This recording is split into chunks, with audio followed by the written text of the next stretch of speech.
We are tracking our next possible devastating hurricane. Milton is now developing here across southwestern parts of the Gulf, and it does look like it is going to quickly and rapidly intensify and strengthen to a Category 2 hurricane, and it looks like it's going to make landfall 8 a.m. Wednesday morning. So with all this warm water across the Gulf, yes, Milton is going to quickly, explosively, and dangerously intensify. And here's an updated look at your exclusive AccuWeather iPath. It does look like it's going to maintain as a powerful Category 2 hurricane, making landfall between Tampa and Cape Coral down there. So primarily Tampa and St. Petersburg is going to be where we see the highest potential there for landfall. So that's why we're watching this very carefully. So showing you the overall impacts that we are tracking.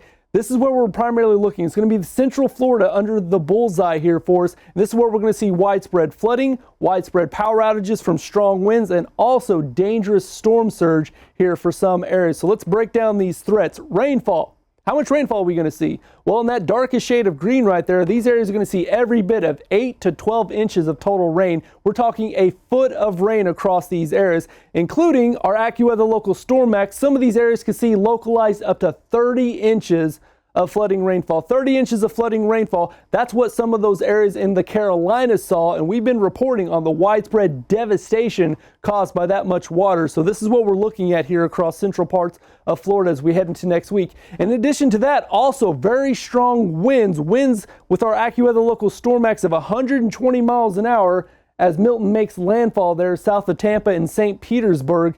That's definitely strong enough to wipe out trees, down power lines. So some of these areas are going to be well without power for weeks, if not months. The same setup as Hurricane Helene unleashed across parts of the Carolinas and Georgia. As far as the overall power outage risk, you can see right here widespread power outages across the west coast of Florida. And yes, there will even be a tornado threat here as we head throughout Tuesday night and pretty much all day on Wednesday once Milton comes on shore for central and southern parts of Florida. So this is going to be a very powerful, very devastating storm. And it's also early in the process, so make sure you stay up to date with the latest outlooks. You can download our free AccuWeather app for the latest.